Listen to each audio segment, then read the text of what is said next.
நம்ம பார்க்க போகுது எக்மோர் சட்டப்பேரவை. நீங்க அப்படியே தொடர்ந்து பாருங்க. கண்டிப்பா அங்க அதிமுக வெற்றி பெற்ற தொகுதிகள் டஃப்பானதுல சென்னையில் இருக்காது. அதிசயமான ஒரு விஷயம். ஏன்னா சென்னை வந்து எப்பயுமே திமுகவோட கோட்டை. இந்த முறை வந்து அதிமுக அதுல வந்து உள்ள வருதுன்றதே ஒரு பெரிய விஷயம்.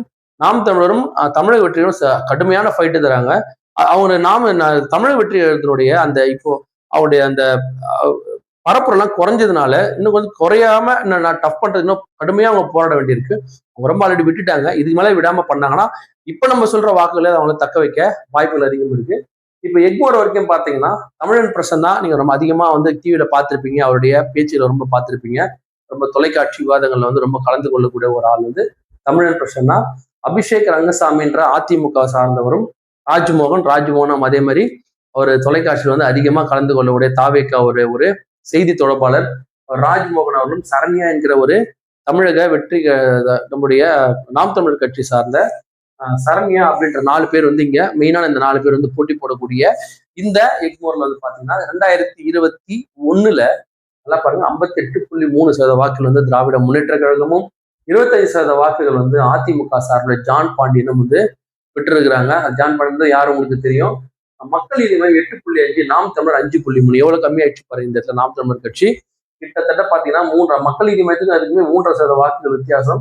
தேசிய முற்போக்கு திராவிட கழகம் வந்து 1.1% வாக்குகள். நாம் தமிழர் ரொம்ப கம்மியா இருக்கக்கூடிய ஒரு தொகுதியா இருந்தது 2021. அது அப்படியே 2026 மாறும்போது எப்படி மாறுதுன்னா திமுக வாங்கி 58% 9% கிட்டத்தட்ட குறைஞ்சு 49% வந்து திமுகவும் அதிமுக நீங்க ஆன்டி கமெண்ட்ஸ் சொல்லி போடும்போது அவர் என்ன பண்ணிட்டாருன்னா உஷாரா ஆன்டி கமெண்ட்ஸ் இருக்கும்போது தேசிய முற்போக்கு திராவிட கழகத்தையும் கமல் சாரையும் உள்ளிட்டு இருந்தால்தான் அவரால் இந்த அளவுக்கு வாங்க முடிஞ்சுது. இல்லைன்னா இன்னும் அது ரொம்ப கம்மியா தான் போயிடும். 1 or 2% என்ன கம்மியானா பல இடத்துல வந்து ஒரு இழக்க நேரிட்டு இருக்கும். அதை ஒரு மாதிரி மேனேஜ் பண்ணி எடுத்துன்னு வந்துட்டாரு. 49% வாக்குகள் வந்து இந்த தொகுதி எக்மோர் தொகுதியிலையும் அதிமுக 28% வாக்குகளையும் நாம் தமிழர் கட்சி 5ல அப்படியே டபுள் ஆயிட்டு 10% வாக்குகள் கன்ஃபார்மா இந்த வாட்டி எக்மோர்ல பெறாங்க. மக்கள் நீதி மையம் வந்து 14% வாங்கி அந்த அதிகபட்ச வாக்குகள் அப்படியே நம்ம டிவிகேக்கு 13% வாக்குகளா மாறுது. இந்த இடத்துல வந்து இது ஒரு தனி தொகுதி. இந்த தொகுதியில வந்து நம்முடைய ராஜ்மோகன் மற்றும் நம்முடைய மற்ற கேண்டிடேட் எல்லாருமே பாத்தீங்கன்னு சொல்லி சொன்னா ரொம்ப பவர்ஃபுல் தமிழ் பிரசன்னாவும் நல்ல திறமையா பேசக்கூடிய ஒரு நபர் வந்து அவருடைய போய் அங்க போய் பேச மக்களை போய் அணுகிற விதம் வந்து வித்தியாசமா இருக்கும். திமுகனே அது ஒரு கை வந்த கலை. அந்த விதத்துல பாத்தீங்கன்னு சொன்னா இந்த தொகுதியை வந்து நம்முடைய திமுக வந்து கிட்டத்தட்ட 21% வாக்குகள் வித்தியாசத்துல வந்து இந்த முறை வந்து வெற்றி பெறுவாங்க. சென்ற முறை பாத்தீங்கன்னா வித்தியாசம் உங்களுக்கே தெரியும்.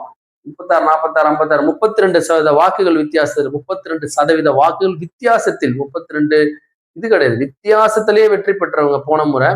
இந்த முறை அது அப்படியே 32 குறைஞ்சு கிட்டத்தட்ட 11% குறைஞ்சு 21% வாக்குகள் வித்தியாசத்துல நிச்சயமா இந்த இடத்துல வந்து திமுக வெற்றி அடைறாங்க.